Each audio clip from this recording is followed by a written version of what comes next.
Hi, this is David, and today I'm going to be talking about the case when statement in SQL. We'll talk about the syntax of the case when statement, and then we'll talk about some common use cases for case when. So let's get started. Before we dive into looking at the syntax of the case when statement, we want to take a look at this table, because this is the table we'll be using for today's lesson. So this is the US Airports table in the FAA dataset, and this is available just as part of the BigQuery public data datasets. So in this table, we have one airport per row, and we have a number of different identifiers for each airport. And what's going to be important for us today is the elevation column. We'll be using case when on this column in order to do some really interesting things with our data.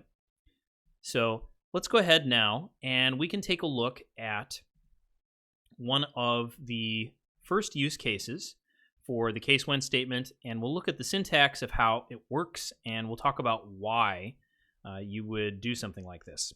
So our first use case here is using case when to create a flag.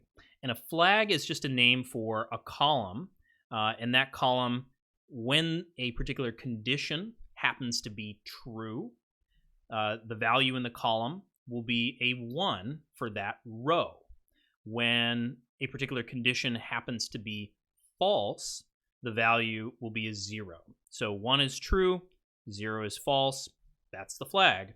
The flag that we're going to create today is called the mile high flag. And basically what this will be is if the airport has an elevation that is greater than or equal to 5,280 feet, that airport qualifies.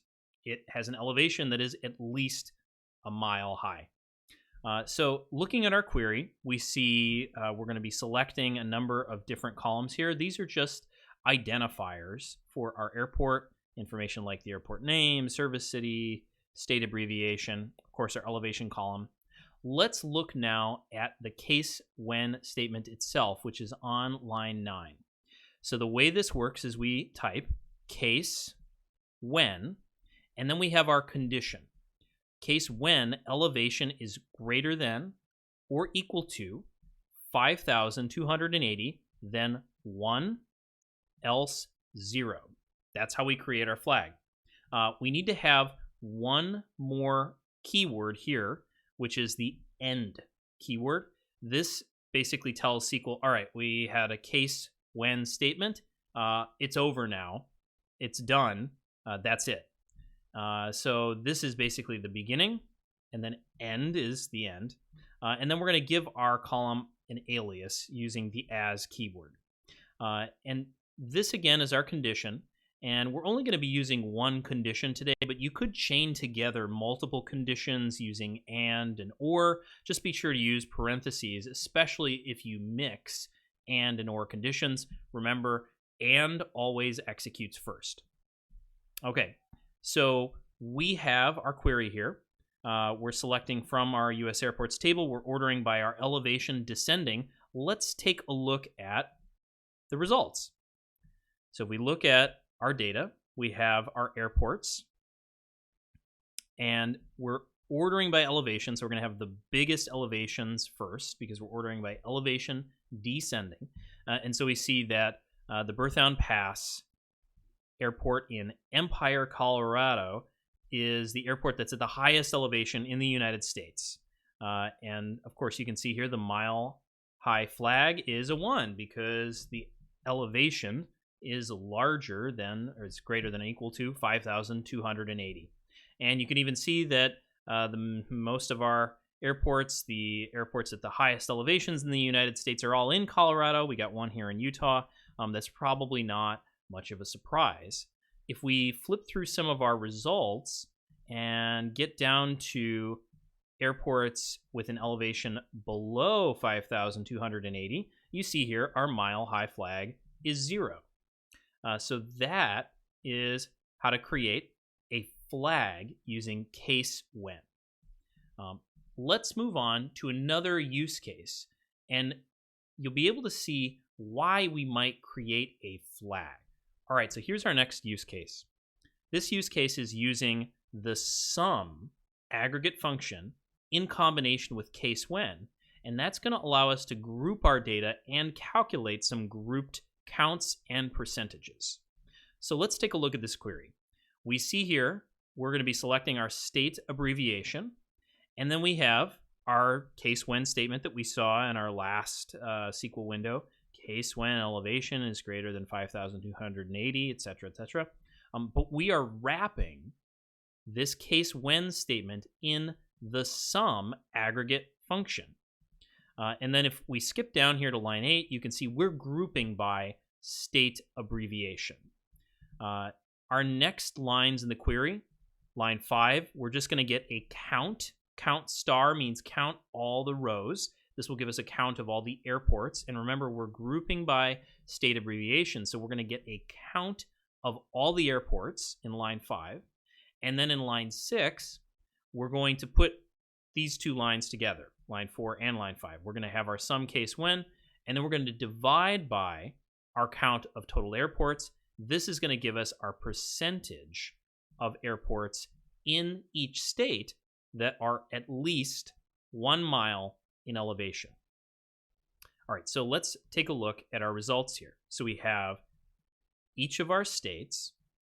We have the number of airports in the state that are at least 1 mile in elevation. This is our total airports in the state. And then the percent mile high is really just a combination of, column 2 divided by column 3. And that tells us that 68% of the airports in Colorado are at least 1 mile in elevation. 50% of the airports in New Mexico are at least 1 mile in elevation, and so on down the line. And we can see there really aren't that many states that have airports at elevation. But this is a very common use case for case when, and it's using case when that creates a flag in conjunction with sum in order to figure out counts and percentages when you're grouping your data. All right, let's move on now to a third example. So in our third example, we're going to be using case when to bin the data, or it's also called bucketing the data. And we're going to do this by creating some category labels.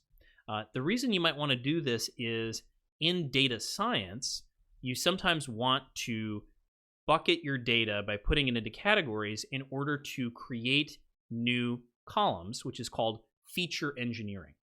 So bucketing this data is a way of designing different features, and that can increase the predictive power of your models that you might be building. Let's take a look at how this query is working. So we have all of our different identifiers, we have our elevation, and then our case when statement here looks quite different than in our earlier two examples. So for our case when statement here, you can see we have case when elevation is greater than or equal to 5,280, then we're giving it this label, 1 mile plus. When elevation is greater than or equal to 3,000, then 3,000 plus. When elevation is greater than or equal to 2,000, 2,000 plus, and so on. And then our last statement here, we have a new keyword. We've had case when before, but now we see else, which is part of this whole case when construction. And it says else, right? If it doesn't fit any of these conditions, then it must be less than 1,000 feet in elevation. Then we have our end keyword to say, all right, we're all done with this particular case when statement. And then we're going to call this column our elevation category. So something important to know when you create a series of case when statements that are chained together like this. The way that case when works is it looks at the elevation column for each row. And as soon as the value in the elevation column meets a condition, it assigns the label and then it moves on. It goes to the next row. So we have to start with, in this case, our largest value first, and then move on to our smaller values next. If our first row here, if row 9 was actually, instead of case when elevation is greater than or equal to 5,280, if we started with row 12, if we had case when elevation is greater than or equal to 1,000, then any of our airports that have at least 1,000 feet of elevation would get the 1,000 plus label. That means that airports with 10,000 feet of elevation, the label they would get would not be 1 mile. The label they'd get is just 1,000 plus. So you have to order your statements such that as soon as the value for a particular row for the elevation column, as soon as that condition is true, the label gets assigned and it ignores the rest of the when statements. It executes from the top down. And another place that it might be important to know how that works is if you're bucketing people by age. If you're creating, bucketed categories and you have a person's age as an integer, and then you're creating, 20 to 30 and 30 to 40, et cetera, you need to follow this pattern so that you don't accidentally assign the wrong category to a particular value. And we can even take a look at our data and see this is exactly how it works. We have, this first row, less than 1,000. If we go to this row here, Franklin County in Tennessee, we have, this is 1,900 feet of elevation. We have 1,000 plus. If we go to Hanksville, Utah, we have that fits into the 3,000 plus category, and so on. All right, so today we talked about the case when statement. We talked about the syntax for the case when statement, and we talked about a couple common use cases for the case when statement. Case when is an incredibly useful function in SQL, and by combining it with other aggregate functions like sum, we can make it even more powerful. Thanks for watching. Bye.